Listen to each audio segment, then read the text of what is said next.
The first time I saw him, I thought it was a trick of the light, or maybe dust on the lens. I was reviewing shots from Mrs. Henderson's garden party, a burst of late summer roses, the old oak dappling sunlight on laughing faces. A nice, safe commission. Then, in frame number 47, partially obscured by the hydrangea bush near the back fence, stood a man. He wasn't doing anything alarming, just standing. Tall, thin, wearing a dark gray suit that seemed slightly too large, hanging off narrow shoulders. His face was indistinct, blurred as if by motion, though everything else in the shot was pin-sharp. He wore a wide-brimmed hat pulled low, casting his eyes in deep shadow. No one at the party wore a suit like that. It was 90 degrees. Odd, I murmured, zooming in. The pixels swam, resolving nothing, just that unsettling impression of stillness amidst the vibrant chaos of the party. I dismissed it. A passerby caught mid-stride? A glitch? I deleted the shot. It felt wrong to keep it. The second time was at the Children's Hospital fundraiser. Balloons, clowns, the brave smiles of sick kids making everyone else's hearts ache. I was capturing little Timmy, receiving a giant stuffed bear when I felt it. A prickle on the back of my neck. The distinct sensation of being watched. Not by the adoring crowd, but from somewhere cold and separate. Later, reviewing the photos, I found him. In the background of the shot where Timmy hugged the bear, through the window of the administrator's office, 2 floors up, standing perfectly still, silhouetted against the light. The same hat, the same ill-fitting suit. Impossible. That office had been locked for renovations. A cold knot formed in my stomach. Coincidence? Paranoia? I tried logic. Maybe a security guard? A maintenance man? But the suit, the unnatural stillness, the way he seemed to be looking directly at the camera, even through a window and 2 floors of distance. I didn't delete this one. I saved it in a folder marked Anomalies, my fingers trembling slightly on the keyboard. The encounters became more frequent, more intrusive. He started appearing in personal photos. In a snapshot of my cat napping on the windowsill, a dark, elongated shape reflected faintly in the glass pane behind her. In a selfie, I took hiking, a gray smudge standing unnaturally still amongst the distant trees, facing me.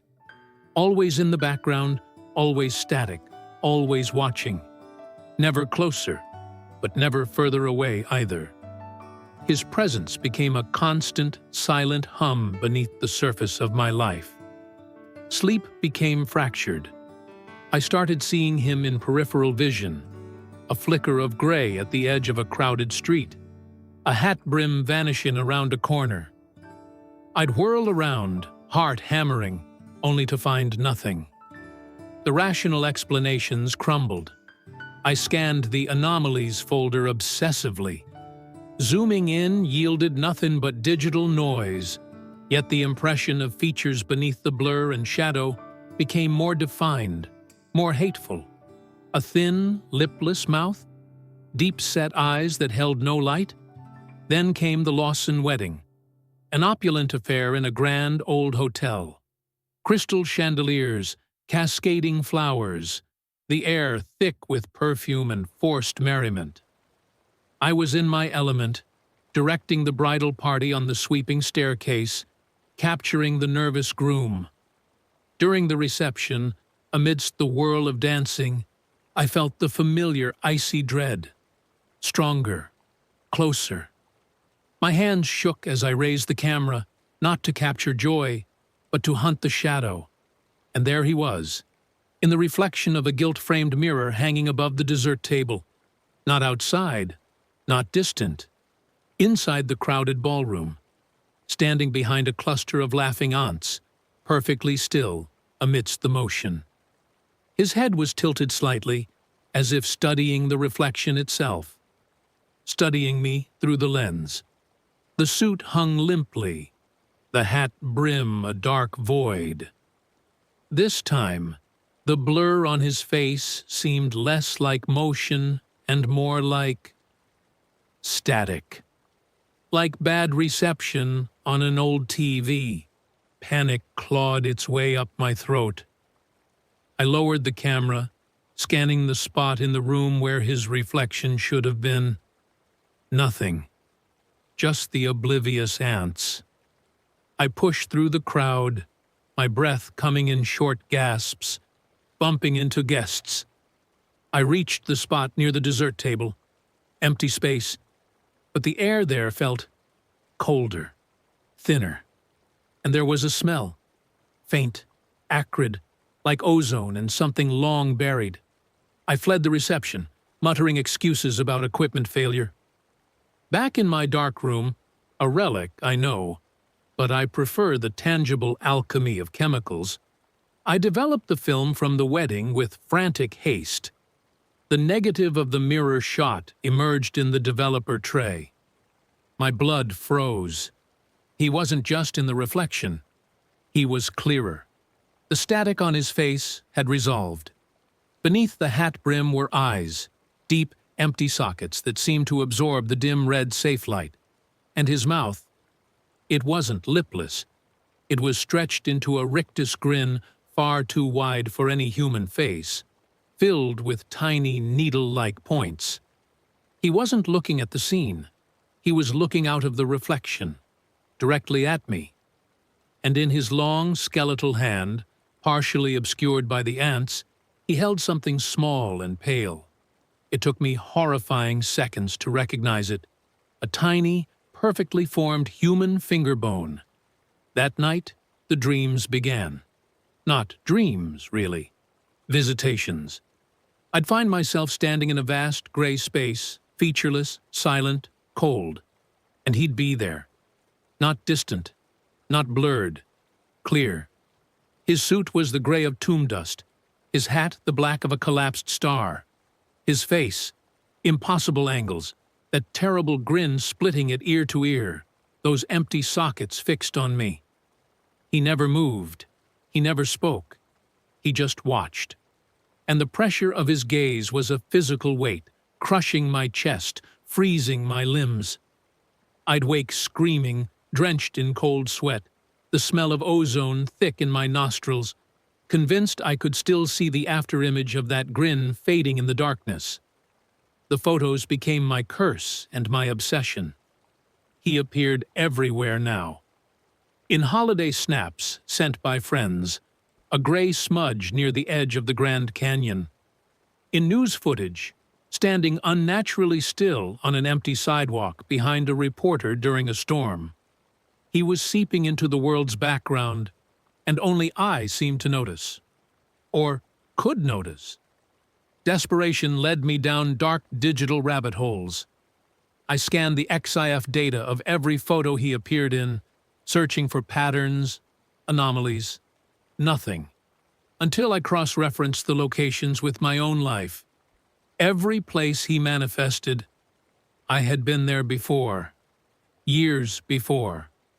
The garden party house? I'd photographed a real estate listing there 3 years prior. The children's hospital? I'd done volunteer photography for their newsletter. The hiking trail? A camping trip with an ex? The hotel? My cousin's wedding reception a decade ago. He wasn't following me now.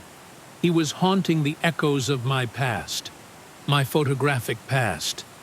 Every image I'd ever taken was a potential doorway, a footprint he could step into. I was his anchor, his map. The final descent began subtly. My own photos started to degrade. Faces in my pictures would occasionally blur, like his. Lights would develop strange halos. Shadows grew unnaturally deep and textured. Sometimes, in the corner of a perfectly normal shot, I'd glimpse a hint of gray fabric, the edge of a wide brim. He wasn't just appearing in the background anymore.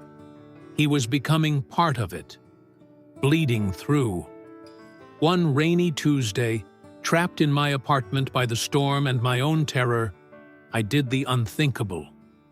I opened the Anomalies folder, selected the clearest image, the wedding reflection shot, and ran it through every enhancement filter I had.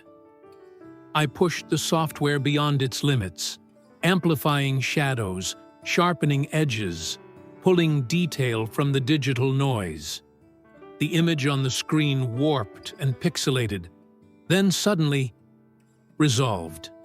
The scream that tore from my throat was raw, primal, barely human. It wasn't just his horrific face, clear and grinning with those needle teeth. It was what surrounded him in that gray space behind the reflection. The ballroom scene was gone. Instead, the mirror reflected an infinite, desolate plain under a bruised purple sky. And standing in rows, stretching back into impossible distances, were figures, hundreds, thousands, maybe millions, all tall, thin, wearing variations of the gray suit and wide-brimmed hat, all perfectly still, all facing forward, a silent, endless army of watchers. And standing just before them, slightly ahead, was my man. His hand wasn't holding a finger bone anymore. It was pointing directly out of the image. At me. The screen flickered violently. The lights in my apartment dimmed, then surged with a harsh, actinic glare. The smell of ozone was overpowering, choking. A deep, resonant hum filled the air, vibrating the floorboards, rattling my teeth. Shadows in the corners of my room deepened, thickened, pulling away from the walls like tar. And then, on the wall opposite my desk, illuminated by the dying light of the monitor, a shadow appeared. It wasn't cast by anything in the room. It was simply there. The silhouette of a tall, thin man in a wide-brimmed hat. It grew darker, more defined. It didn't move. It just watched. Logic shattered. Reason dissolved. Pure animal terror seized me. I scrambled back, knocking over my chair, fumbling for the door. The handle was icy cold, frozen shut. The humming intensified, becoming a physical pressure in my skull. The shadow on the wall. It leaned forward slightly, not moving its feet, but the outline of its head tilted, the hat brim's shadow elongating towards me like a reaching finger. I threw myself at the window, clawing at the latch. Rain lashed the glass. Below, the streetlights flickered erratically. As I wrenched the window open, a gust of wind and rain whipped into the room, extinguishing the desk lamp. Only the sickly glow of the monitor remained, casting the shadow into stark, monstrous relief on the wall. It was larger now, closer. I looked back, a sob catching in my throat. The shadow wasn't alone. Faintly, subtly, other shadows were coalescing in the corners of the room. Tall, thin, still, an audience gathering in the gloom. He wasn't just in the background anymore. The background was coming forward. It was filling the room, filling my world. The man wasn't a singular horror. He was the vanguard, and the silent, endless multitude behind him. They were hungry for new perspectives, new subjects to watch, forever. The humming reached a deafening crescendo. The static from the monitor filled my vision. The cold wasn't just in the air, it was inside my bones, my blood. The shadow on the wall took a silent, impossible step forward, merging with the deeper darkness of the room. The last thing I saw before the static consumed everything wasn't the man. It was the reflection in the rain-streaked window as I tried to climb out. Reflected behind me, in the center of my apartment, standing amidst the gathering shadows, was a tall, thin figure in a gray suit and wide-brimmed hat, clear, solid, grinning. He wasn't in the background anymore. He was right behind me. And his hand, long-fingered and bone-white, was reaching out. The scream that followed wasn't mine. It was the sound of the world tearing at the seams, drowned out by the relentless, static hum of the endless watching dark. The darkness didn't just swallow the light. It swallowed the scream. It swallowed everything, except the watching. The endless, silent watching.